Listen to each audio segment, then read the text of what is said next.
같이 기도하시겠습니다. 사랑과 은혜가 충만하신 하나님 아버지, 오늘도 우리와 동행하시며 늘 함께하여 주심에 감사드립니다. 아버지께서는 언제나 우리의 마음의 중심을 보시는데 우리는 늘 겉모양만, 다른 이들에게 보여지는 부분에만 집중하는 어리석음을 용서하여 주시옵소서. 아버지께서는 겉모습이 화려한 그릇이 아니라 깨끗한 그릇을 사용하심을 기억하게 하셔서 늘 우리 내면을 주님의 귀한 성품으로 채우고 가꿔가는 자들이 되게 하옵소서. 그래서 우리가 가는 곳마다 성령의 향기로 채워지게 하시고 선한 영향력으로 물들어지게 하옵소서. 하나님, 우리 조국 대한민국을 주님 지켜 주시옵소서. 특별히 대통령과 위정자들에게 함께 하셔서 하나님이 주시는 선한 지혜와 능력으로 하나님이 기뻐하시는 뜻대로 국정을 잘 감당할 수 있도록 도와주시옵소서. 이제 5개월밖에 안 된 새 정부를 우리 국민들이 믿고 격려하며 지지함으로 이 나라를 세워갈 수 있도록 도와주시옵소서. 금리가 너무 많이 올라 가계부채가 눈덩이처럼 불어나 힘들고 어려워진 서민 경제 위에 주님 함께하여 주셔서 이 어려운 시기를 잘 이겨나갈 수 있도록 힘주시기 원합니다. 또한 우리나라의 교육 정책 가운데 함께하여 주시옵소서. 아이들에게 다양한 성개념과 젠더 사상 등을 가르쳐서 남자와 여자 이외에 수십 가지 성 정체성을 인정하도록 주입하려는 교과서 개정이 속히 중단되게 하옵소서. 많은 국민들과 학부모들이 우리나라 교과서와 교육과정의 문제점을 바로 알게 하시고 온 힘을 다해 다음 세대를 지키는 거룩한 노력이 있게 도와주시옵소서. 하나님을 경외하는 자들이 교육부 장관과 교육부 요직에 세워짐으로 올바른 교과서가 만들어질 수 있도록 도와주시옵소서. 하나님, 알게 모르게 우리 사회 가운데로 마약이 너무나 깊게 침투하여 들어와 있습니다. 이 나라의 다음 세대들을 주님 거룩함으로 지켜내는 우리가 될 수 있도록 도와주시옵소서. 여러 가지 경쟁으로 낙심하고 낙담이 되고 또 스트레스가 쌓인다고 해서 이 세상을 쫓아가지 않게 하시고 음란을 따라가지 않게 하시고 환각을 쫓아가는 자들이 아니라 육체를 하나님의 거룩한 성전으로 지켜나는 자들이 되며 성결하고 정결한 자들로 보존되게 하옵소서. 주님, 북한이 연일 벌써 여러 차례 김정은의 직접 지휘하에 미사일을 발사하고 있는 상황입니다. 일촉즉발의 위험 가운데 우리 국방을 잘 지켜나가게 하시고 한미일 공조가 잘 이루어질 수 있도록 도와주셔서 북한의 핵 위험에 잘 대처하게 도와주시옵소서. 우리 북한 동포들에게 기본적으로 필요한 식량과 의약품, 교육 등에 쓰여야 할 모든 재원들을 우리 북한 독재 정권이 살상 무기를 만드는 데 사용하는 그 악행이 중지되게 도와주시옵소서. 대한민국이 북한의 사이버 범죄에 대해 철저하게 방어함으로 국방과 안보 그리고 국가 재정이 잘 지켜지게 도와주시옵소서. 남한에 있는 모든 교회들이 나라를 위해 깨어 한 목소리로 기도하게 하시고 복음 통일, 평화 통일이 이루어지게 하셔서 마침내 복음이 중국 대륙을 넘어 저 시베리아까지 복음을 전하는 하나님의 귀한 도구가 되어 쓰임받는 나라가 되게 하옵소서. 전쟁의 위협 가운데서 두려움에 떨고 있는 우크라이나 국민의 안전과 생명을 지켜주시고 속히 전쟁이 끝날 수 있도록 도와주시옵소서. 우크라이나 대도시를 향하여 탄도미사일을 거침없이 발사하는 러시아의 푸틴 대통령을 주님 심판하여 주시고 러시아 내부의 강경파들을 막아주셔서 어떤 경우에도 전쟁이 확대되지 않도록 지켜주시기 원합니다. 우리 화도 드림교회가 건강한 교회, 말씀이 살아있는 교회, 그리고 다음 세대가 바로 서며 가정이 살아나는 교회가 되게 하시고 이 교회를 통하여 아름다운 만남이 많이 일어날 수 있도록 도와주시옵소서. 교회가 확장을 위해 기도하며 나아가오니 바른 길과 방법을 허락하여 주시고 순리대로 잘 풀어갈 수 있게 도와주시기 원합니다. 이제 곧 있을 체육대회 위에도 함께 하시어서 이를 통해 우리 모두가 하나 될 수 있도록 도와주시고 바람 없는 좋은 날씨를 허락하여 주시며 많은 우리 교우들이 함께 참여할 수 있도록 도와주시옵소서. 오늘 말씀을 전하실 이용기 목사님 주께서 도우시사 생명의 말씀을 전하실 때 주님의 능력을 강하게 부어주시길 원합니다. 오직 십자가 뒤에 가려주시고 주님만 높이는 귀한 종 되게 하옵소서. 전하시는 말씀 앞에 우리의 견고한 진들이 파쇄되며 아버지 앞에 더욱 겸손히 엎드리는 시간 되게 하옵소서. 감사드리며 예수님의 이름으로 기도드렸습니다. 아멘. 아멘. 오늘 말씀은 누가복음 6장입니다. 누가복음 6장 46절로 49절입니다. 한 절씩 교독하겠습니다. 6장 46절부터 49절까지 제가 먼저 읽겠습니다. 너희는 나를 불러 주여 주여 하면서도 어찌하여 내가 말하는 것을 행하지 아니하느냐. 내게 나와 내 말을 듣고 행하는 자마다 누구와 같은 것을 너희에게 보이리라. 집을 짓되 깊이 파고 주추를 반석 위에 놓은 사람과 같으니 큰 물이 나서 탕류가 그 집에 부딪히되 잘 지었기 때문에 능히 요동하지 못하게 하였거니와 듣고 행하지 아니하는 자는 주추 없이 흙 위에 집 지은 사람과 같으니 탕류가 부딪힘에 집이 곧 무너져 파괴됨이 심하니라 하시니라. 아멘. 이원기 목사님 나오시겠습니다.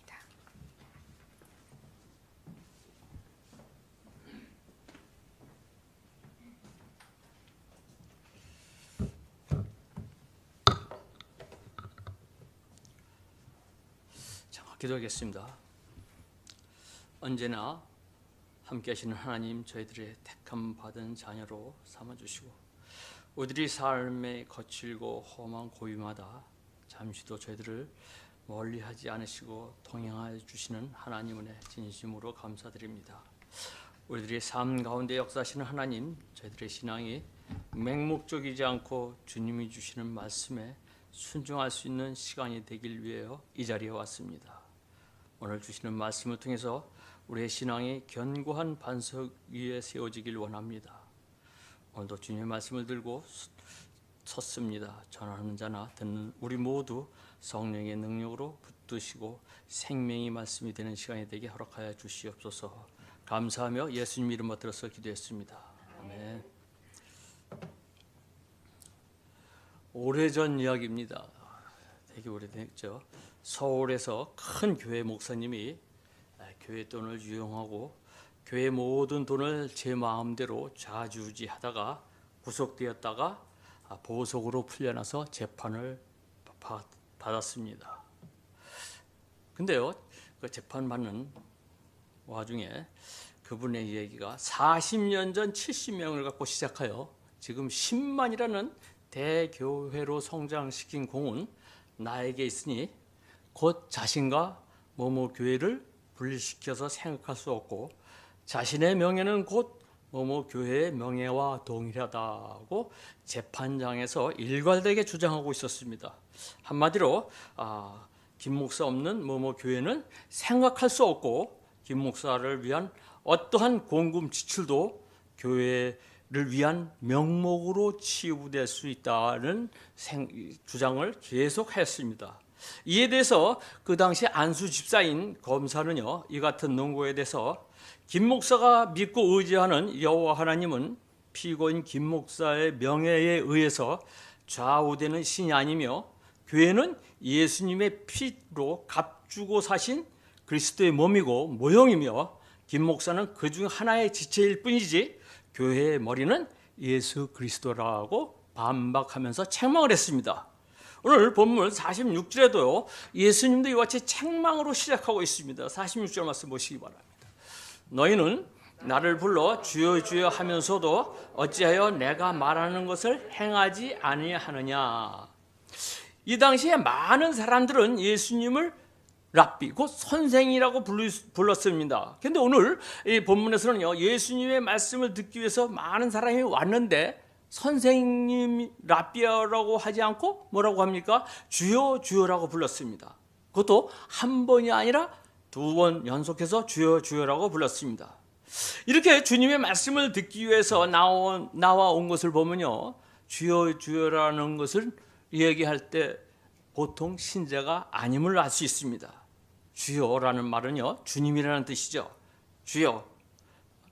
그 말씀 속에는요, 예수님은 나의 주님이시고 나는 당신의 종입니다 라는 의미가 담겨 있습니다. 이렇게 볼 때 그들은 주님을 사모하는 자들이었습니다. 그들은 주님의 뜻대로 살기를 원하고 주님 닮고 싶어서 하나님의 나라에 대해서 더욱 알기 위해서 갈망하면서 주님을 따라다녔던 사람들입니다. 근데요, 주님은 그들을 향해서 너희는 나를 불러 주여 주여 하면서도 뭐라고 합니까? 어찌하여 나의 말하는 것을 행하지 아니하느냐고 책망하고 있습니다. 너희는 나를 불러서 주님이라고 고백은 하면서도 왜 내가 말하는 것을 실천에 옮기지 않느냐는 것이죠. 즉 간절히 찾고 찾으면서도 주님의 말씀에 순종하지 않느냐는 책망이었습니다. 여러분, 분명 이런 책망과 경고의 말씀을 자신과 전혀 상관없이 세상 사는 사람들에게 하신 말씀이 아닌 것을 우리는 알 수 있습니다. 내게 나와 내 말을 듣는 자, 즉 주님을 쫓아다니는 자들에게 하는 얘기죠.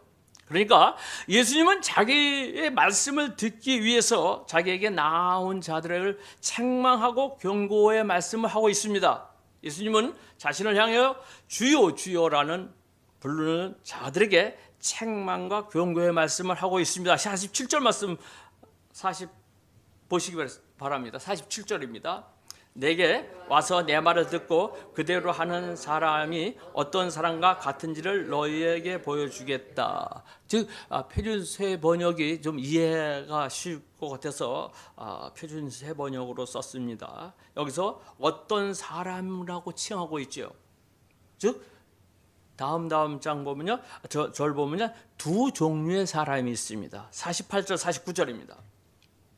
집을 짓되 깊이 파고 주추를 반석 위에 놓은 사람과 같으니 큰 물이 나서 탕류가 그 집에 부딪히되 잘 지었기 때문에 능히 요동하지 못하게 하였거니와 듣고 행하지 아니하는 자는 주추 없이 흙 위에 지은 사람과 같으니 탕류가 부딪힘에 집이 곧 무너져 파괴됨이 심하니라.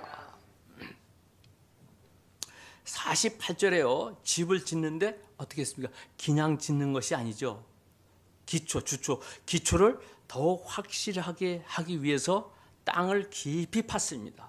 그리고 주초를 반석 위에 두고 그 위에 집을 세웠습니다. 그런데 또 한 사람은요, 49절 말씀 보면은 땅을 파지도 않고 아무런 주초 없이 그냥 흙 위에 집을 지었습니다. 그래서 마태복음에서는요, 한 사람은 반석 위에 또 한 사람은 모래 위에 집을 지었다고 이야기하고 있습니다. 그런데 누가복음에서는요, 주초의 차이만 이야기하는 것이 아니라 집을 짓되 깊이 파고 기초를 놓았다고 하여 기초를 놓는 과정까지 상세하게 언급하고 있습니다. 여러분, 그러면은 여기서 집을 지을 때 땅을 깊이 파고 반석 위에 집을 지은 사람은 누구이며, 집을 지을 때 땅을 파지 않고 흙 위에 집을 지은 사람은 누구입니까? 49절 말씀 보시기 바랍니다. 표준 새번역입니다. 그러나 내 말을 듣고서도 그대로 행하지 않는 사람은 기초 없이 맨 흙 위에다가 집을 짓는 사람과 같다. 물살이 그 집에 들이치면 그 집은 곧 무너져 버리고 무너진 피해가 크다. 듣고 행치 아니하는 자는 기초 없이 흙 위에 집을 지은 사람과 같으니까, 그러니까 말씀을 듣기만 하고 그 말씀대로 행하지 않는 자는 어떻게 해요? 기초 없이 그냥 흙 위에다가 집을 졌다는 것이죠. 반면에 말씀을 듣고 행하는 자는요, 깊이 파고 반석 위에 집을 지은 사람을 얘기합니다. 표준 세번역이죠. 48절 말씀 보시기 바랍니다. 그는 땅을 깊이 파고 반석 위에다 기초를 놓고 집을 짓는 사람과 같다. 홍수가 나서 물살이 그 집에 들이쳐도 그 집은 흔들리지 않는다. 잘 지은 집이기 때문이다.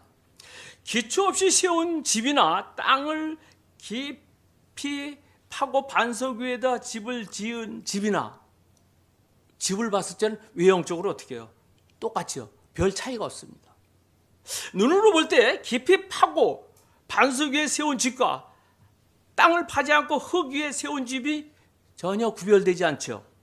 오히려 똑같은 평수, 똑같은 구조에서 외형적으로 외장을 멋지게 꾸미고 실내 장식이나 내부 장식을 외국산 최고급으로 사용한다 하면은 그것이 더 우아하고 아름답게 보일 것입니다.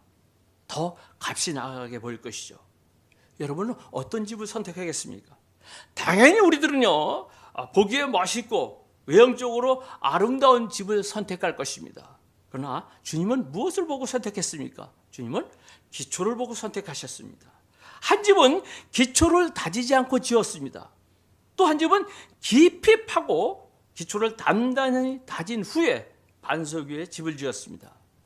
여러분, 마찬가지로요, 우리가 말씀대로 행하며 사는 성도들, 말씀만 듣기만 하고 순종하지 못하는 성도와 별 차이를 느낄 수 없죠. 적어도 말씀을 듣는 데까지는 아무런 차이를 느끼지 못합니다. 똑같이 교회에 나옵니다. 똑같이 예배를 드리고 똑같이 말씀을 듣습니다. 그리고 같이 헌금도 합니다. 그런데 분명한 사실은 엄청난 차이가 있다는 것입니다. 사람이 보기에는 똑같아 보여도 말씀을 듣고 행하는 사람과 말씀을 듣기만 하고 신앙생활을 하는 사람과의 엄청난 차이가 있습니다. 그리고 그 결과는 너무나 다릅니다. 언제 결과를 알 수 있겠습니까? 48절 말씀 다시 보시기 바랍니다. 48절입니다. 그는 땅을 깊이 파고 반석 위에다 기초를 놓고 집을 짓는 사람과 같다. 홍수가 나서 물살이 그 집에 들이쳐도 그 집은 흔들리지 않는다. 잘 지은 집이기 때문이다.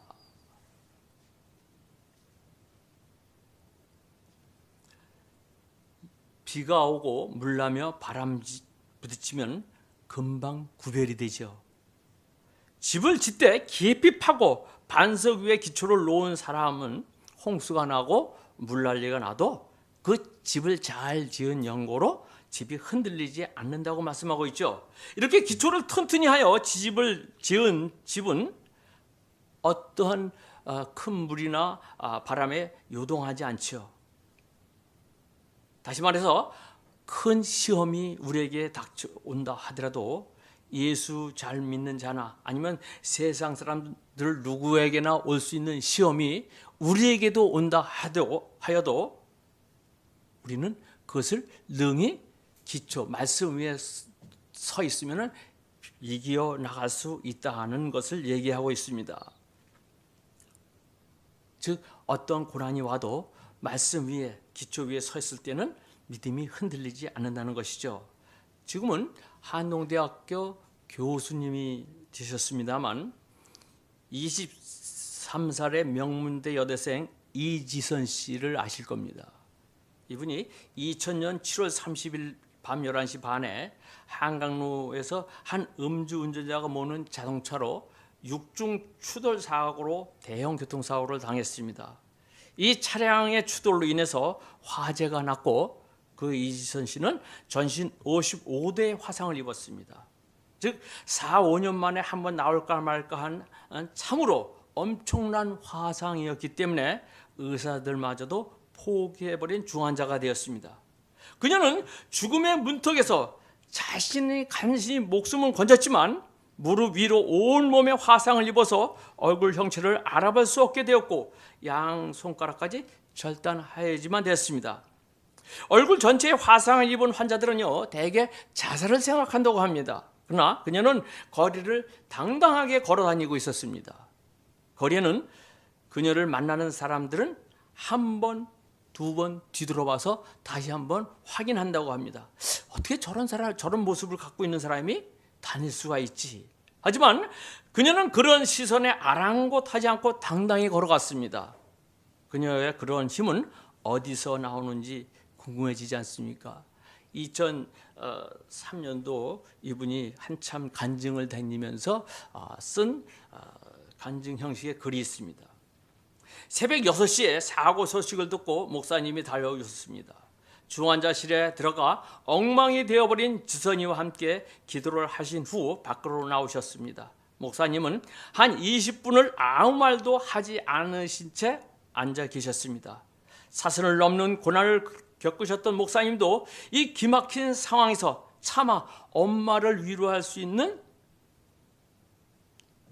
말을 할 수가 없었습니다.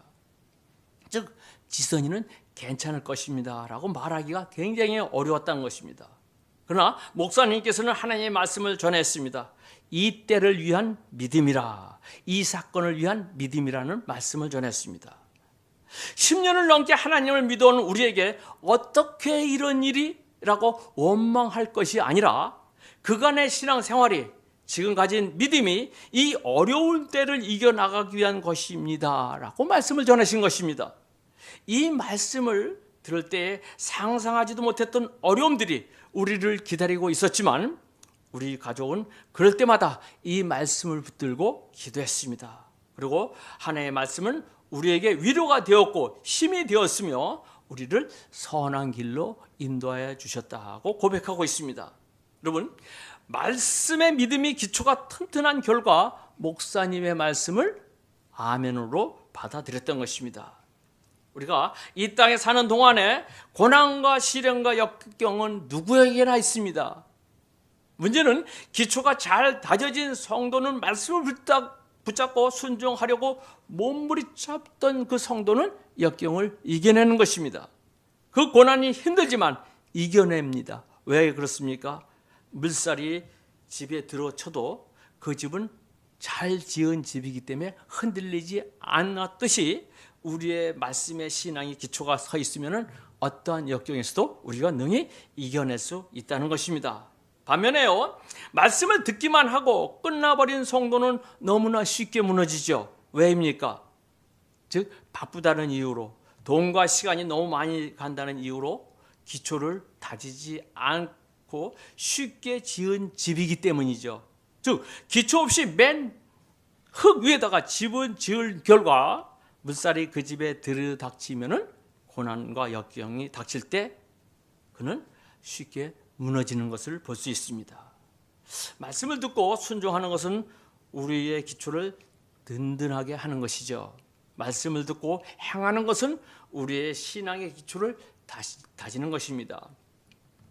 건축하신 분들의 이야기를 들어보면요, 지하공사는 지상공사보다 더 많은 건축비가 들어간다고 합니다. 예를 들어서 지하 2층이면 지상건축 2배, 지하 3층이면 지상건축에 3배가 들어간다고 합니다.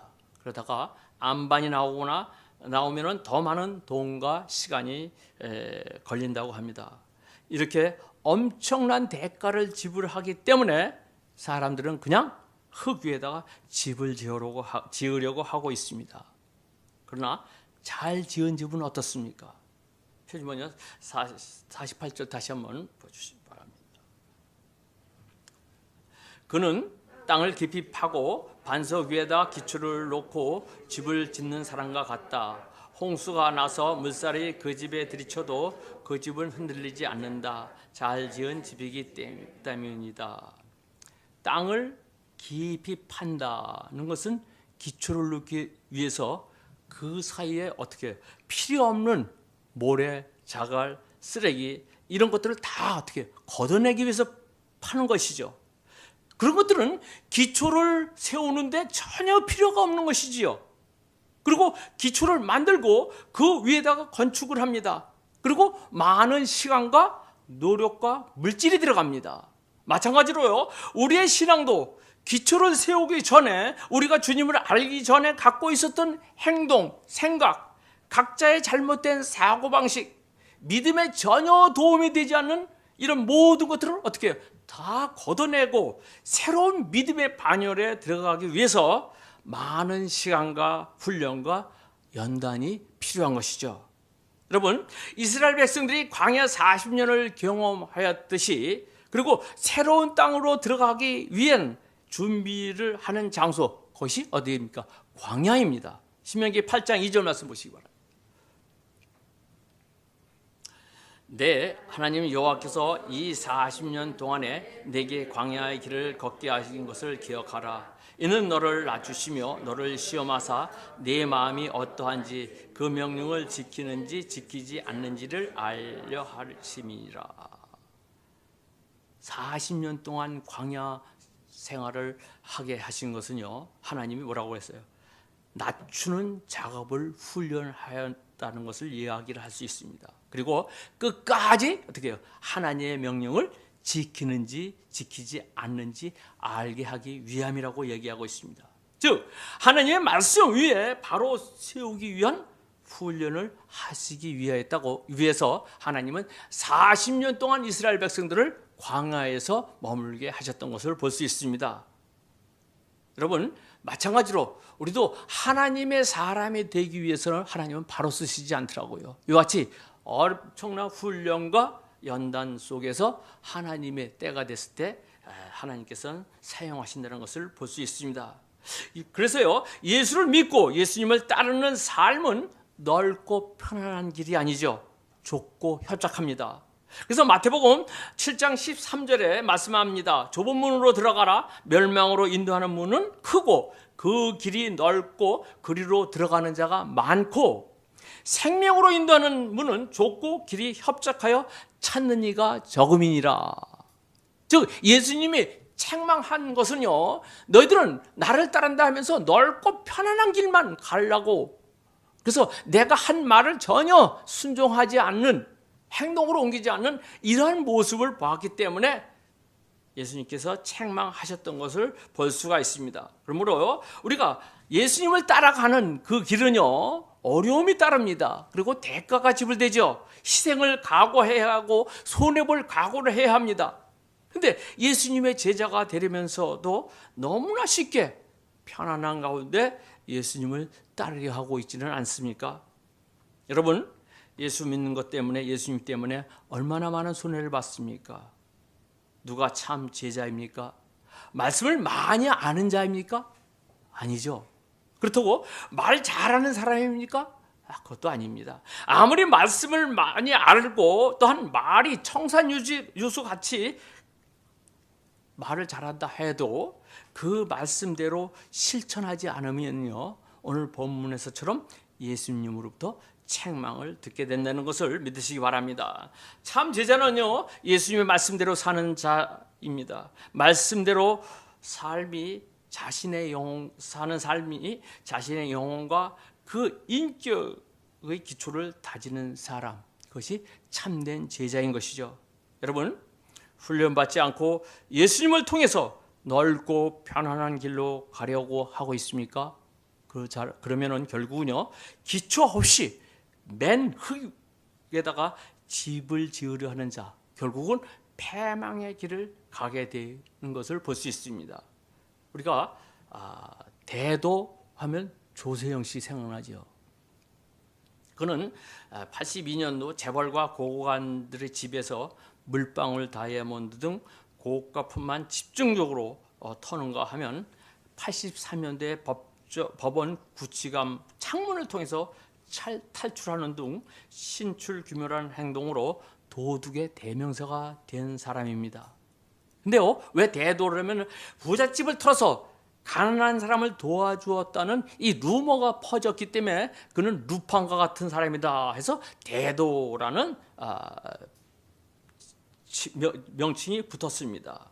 그는요, 무기징역을 받고 청송교도소에서 15년의 형을 살면서 독방 생활을 하면서 이렇게 기술했습니다. 상작과 같은 큰 콘크리트 방 안에서 손바닥만한 하늘 조각도 구경할 수 없었습니다. 공기구멍은 교도관들이 나를 볼 수 있는 복도 쪽의 시찰과 변기통 밑에 조그만 공간뿐이었습니다. 낮인지 밤인지 모를 거기서 CCTV가 하루 종일 녹화하는 가운데 세월을 보냈습니다. 처음에는 철장과 콘크리트 방이 그렇게 답답했습니다. 그런데 어느 정도 세월이 흐르자 그보다 더 교도소 일부 간부들이 나를 바라보는 편견과 가학적인 악의가 그렇게 나를 괴롭혔습니다. 고통이 그까지 가니까 어느 순간 신앙이 나에게 다가왔습니다. 그리고 지금은 믿음이 나를 자유롭게 했습니다. 김태촌이나 조양은이가 이 안에서 그렇게 좋은 신앙심을 가졌다가도 밖으로 나가서는 바로 세상의 유혹에 넘어가 교도소에 다시 들어오는 것을 보면서 반드시 몸이 풀리는 게 행복만은 아니라는 것을 느끼고, 그럴 거라면 차라리 나는 나가지 않을 것이 좋을 것이다 라고 생각했습니다.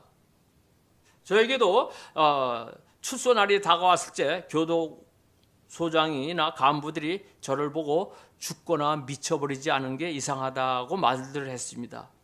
그래도 저는 살아왔습니다. 그건 인간의 힘이 아니라 주님이 주신 힘이라고 생각합니다. 이제 대도 조세영이 아니라 신앙인 조세영입니다 라고 나오면서 이런 고백을 했습니다. 그는요, 출소 후에 김진홍 목사님을 찾아갔다고 합니다. 그때 김진홍 목사님이 둘의 마을에서 3년간 땀 흘려 일할 것을 권했는데 어느 목사님이 그를 여호수아 같은 사람이라고 죽게 세우면서 신학을 하고 또 그를 데리고 전국을 다니면서 간증하게 하면서 일학 유명인이 되었습니다. 즉 고난의 훈련 없이 바로 유명해지게 되었던 것입니다. 그러면요, 목사 안수도 받고 늘빛 선교회를 조직하여 가난한 사람도 도와주는 생활도 하였습니다. 근데요, 결국 자신의 버릇을 못 버리고 일본까지 가서 도둑질을 하다가 잡혔습니다. 국내에 와서 또 잡다한 도둑질을 하다가 80세가 되어까지도 왔다 교도소를 들락날락 거리고 있습니다. 그와 결혼하다가 살다가 이혼하여 지금은 비구니가 된 분의 이야기가 있습니다. 그분은요, 돈이 생기면 전부 다 선교 활동에 쓰고 가정에는 1원도 가져오지 않습니다. 그리고 주변에 어깨에 힘을 주고 형님 하고 찾아오면요, 그 치닥거리가 너무 힘들었습니다. 큰 집에서 나왔는데 뭐값 좀 주십시오 하면은 1만 원이 아니라 100만 원 단위로 준다고 합니다. 여러분, 그래서 그는 결국은 견디도 못해서 이혼을 하였다라고 고백을 하고 있습니다. 그는 신앙이 되었다고 하지만 그 신앙은 기초가 세워지기 전에, 주님을 알기 전에 갖고 있던 행동과 잘못된 사고방식, 이 믿음의 생활에 전혀 도움이 되지 않는 이 모든 것을 걷어내는 과정을 거치지 않은 결과 나를 낮추면서 끝까지 하나님의 인도하심과 도우심을 기다리는 자세가 아니죠. 무조건 내가 하나님의 일을 하니까 당연히 하나님은 나를 도와주어야 되는 거 아닌가라는 이 잘못된 생각, 자기 멋대로 기분 내키는 대로 행동한 결과이죠. 그 결과 그는 쉽게 돈을 만질 수 있는 옛 습성의 유혹에 넘어가 다시 도둑질을 하여 자기 자신을 무너뜨리는 결과를 초래하였던 것입니다. 결과적으로 신앙 생활에 필요 없는 불순물을 제거하지 않고 기초 없이 맨 흙 위에다가 집을 지은 결과입니다. 여러분, 지금의 생활이 어렵고 힘들고 고난과 역경의 자리에 있습니까? 그러시다면 하나님이 나를 훈련시키시는구나 하고 생각하시면서 인내하면서 말씀의 기초를 든든히 닦으시는 여러분과 저가 되길 바랍니다. 여러분, 하나님은 훈련 없이 사용하시지 않더라고요.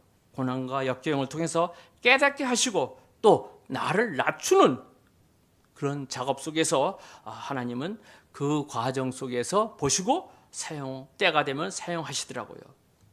예수님께서는요, 바리새인들과 서기관을 굉장히 싫어하셨습니다. 왜요? 그들을 외식하는 자들이기 때문에 책망하고 싫어했습니다. 근데요, 위선자, 외식하는 자라는 말을 좀 더 정확히 표현하면요, 배우입니다. 배우는요, 여러분, 대사를 리얼하게 하고 행동을 하지만 자기가 한 말에 책임을 질 필요는 없죠. 그래서 그는 배우는 말만 잘하고 행동만 하는 것이죠. 그래서 예수님이 보시기에 이 바리새인들과 서기관들은 배우 같은 모습들을 보여주고 있다 해서 굉장히 싫어하셨습니다. 설교의 역할을 맡아서 설교하고 그 말을 책임질 필요가 없는 오늘날의 목회자들, 또 우리 믿음의 사람들 얼마나 많이 있습니까? 어느 분이 그런 얘기를 하시더라고요. 예수님이 아까 말씀하셨듯이 좁은 길로 가라, 넓은 길은 편안한 길, 세상적인 길이라 하면서 나가시는데 차 타고 가는 거 보니까 자기는 5000cc 외제차만 타고 다니더라. 그러니까 성도들이 비웃더래요. 그러니까 여러분, 목회자나 여러분이나 말을 하면 그대로 좁은 길로 가는 그런 행동들을 하시는 여러분과 저가 되기를 바라겠습니다. 예수님께서는 그래서 이런 자들을 책망하신 것이죠. 여러분이나 저나 우리들의 삶을 뒤돌아보시길 바랍니다. 우리들은 예수님 앞에서 배우 역할을 하지 않았나 뒤돌아보시기 바랍니다. 주님이 주신 말씀이 나의 앞길에 장애적인 요소가 있다 하여도 그 말씀을 아멘으로 받아들이고 말씀에 순종하는 여러분과 저가 되기를 기원합니다. 너를 낮추시며 너를 시험하사 내 마음이 어떠한지 그 명령이 지키는지 지키지 않는지 알게 하려 하심이라를 말씀의 기초로 삼아서 튼튼한 터가 되어서 환난과 역경이 우리에게 닥친다 해도 요동치 않는, 흔들리지 않는 믿음의 소유자가 되기를 주님의 이름으로 축원을 드립니다. 기도하겠습니다. 하나님 아버지, 우리의 삶을, 신앙을 뒤돌아봅니다. 우리들의 신앙생활에서 주여 주여 하면서 주님을 따르면서 주님이 주신 말씀의 고백을 하면서도 순종이 없어지는 않았는지요. 고백을 하면서도 그 고백에 따르는 행함이 있는지 다시 뒤돌아보는 시간들을 갖게 하여 주시옵소서. 그러므로 우리는 이제부터 우리의 신앙의 기초를 잘 다져서 말씀을 듣고 순종하는, 말씀을 듣고 행하는 우리의 신앙의 기초를 다질 수 있도록 도와주시옵소서. 감사하며 예수님의 이름 받들어서 기도했습니다. 아멘. 기도할 건데요. 예, 정말 그렇습니다. 말씀을 듣는 것과 행하는 것은 야고보에서 말하잖아요. 믿는 것과 행함은 동전의 양면 같아서 어느 하나만 할 수 없는 것이죠. 들었으면 반드시 그 들은 말씀대로 살아내야 되는 것입니다. 들은 말씀이 이 가슴에만, 머리에만 머물러 있으면 안 되고 내려와서 우리 가슴으로, 손과 발로 내려와 손으로 움직이고 발로 움직이고 또 그렇게 살아내야 하는 것이 바로 우리의 신앙인 것입니다. 그래서 어떤 목사님은 신앙은 한마디로 훈련이다 이렇게 말씀하시더라고요.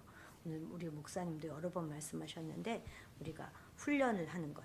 근데 제가 우리 목사님께서 참 말씀을 잘해주신 것 같아요. 기초, 우리가 기초를 놓는다 하는 것은 불순물을 제거하는 것, 우리의 옛 습관을 다 버리는 것, 그것이 바로 우리의 믿음의 기초가 되는 것인데, 예수를 믿는다고 하면서도 옛 습관 버리지 않고 옛 생각 버리지 않고 그거 그대로 가지고 있으면 아무리 우리가 말씀을 들어도 그것이 우리 것이 되지 않는 것이죠.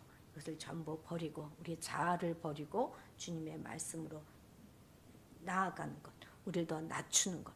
그래서 신앙의 기초는 우리의 불순물을 제거하는 것과 동시에 저는 또 그렇게 생각합니다. 그러니까 몸이 편한 게 아니라 마음이 편한 것, 이것이 우리의 하는 순종의 그 결과인 것 같아요. 예, 좀 우리 몸이 좀 힘들더라도 먼저 나서서 우리가 움직이고 또 절제하고 인내하고 사랑하고 온유하고 이런 성령의 열매들을 맺어가는 것, 그것이 바로 우리의 그 순종의 모습일 것입니다. 내가 대접받고자 하는 대로 남을 대접하는 것, 그것이 바로 순종의 모습들입니다. 우리의 믿음이 정말 그런 모습을 띠고 있는지 돌아보면서 기도하시고 또 정말 그런 믿음의 신앙인이 되어서 언제 인생이 어려움이 없으면 얼마나 좋겠습니까?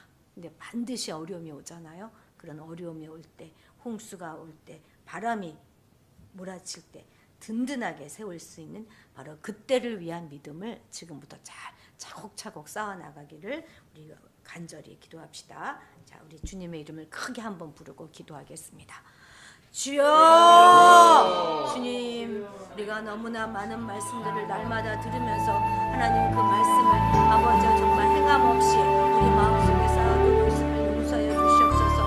하나님 우리가 신앙의 기초를 잘 닦을 수 있도록 하나님 아버지 함께하여 주셔서 이전의 모든 생활들을 다 성산할 수 있도록 하나님 아버지 함께하시고 정말 주님 우리가 순종하며 주님의 말씀을 따라 나갈 수 있도록 아버지 도와주시옵소서.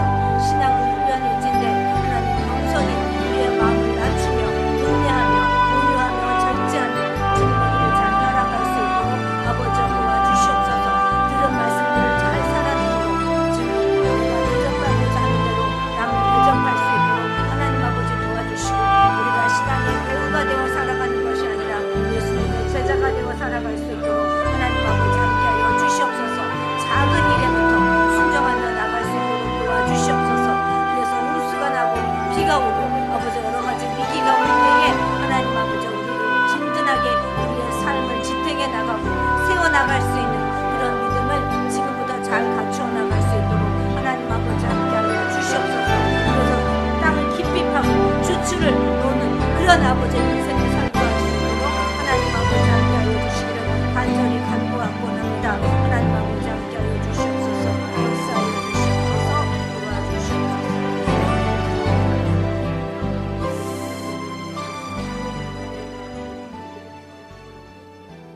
하나님 아버지 우리의 살아가는 인생이 고난이 없다면 얼마나 좋겠습니까?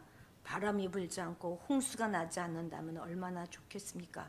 그러나 주님이 죄 많은 인생들 이 세상 가운데 살아갈 때 여러 가지 많은 힘들고 어려운 일을 당할 그때를 위한 믿음을 지금부터 차곡차곡 준비해가는 자들이 될 수 있도록 하나님 아버지 함께하여 주시옵소서.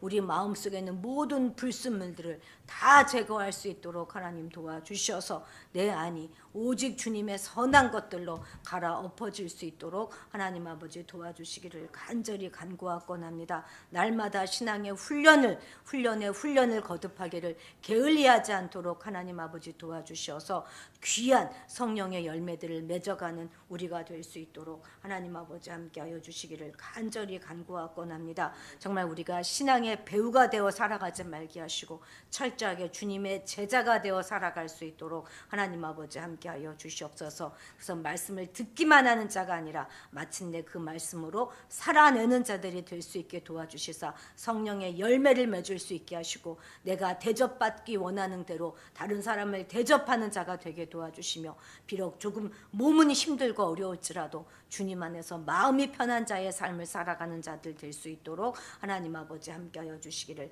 간절히 간구하곤 합니다. 그래서 어제보다 오늘보다 내일 우리의 신앙이 더 성장하게 되기 원하며 더욱 주님께 가까이 가는 우리가 될 수 있도록 하나님 아버지 함께하여 주시옵소서. 그래서 우리의 인생의 집이 반석 위에 세워지게 하시고 튼튼한 주처 위에 세워지는 그런 아버지 인생들을 설계해 갈 수 있도록 하나님 아버지 함께하여 주시옵소서. 감사드리며 예수님의 이름으로 기도드렸습니다. 아멘. 네, 주기도문으로 예배를 마치도록 하겠습니다.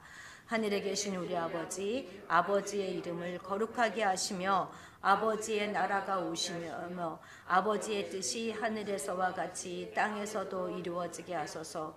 오늘 우리에게 일용할 양식을 주시고 우리가 우리에게 잘못한 사람을 용서하여 준 것 같이 우리 죄를 용서하여 주시고 우리를 시험에 빠지지 않게 하시고 악에서 구하소서. 나라와 권능과 영광이 영원히 아버지의 것입니다. 아멘.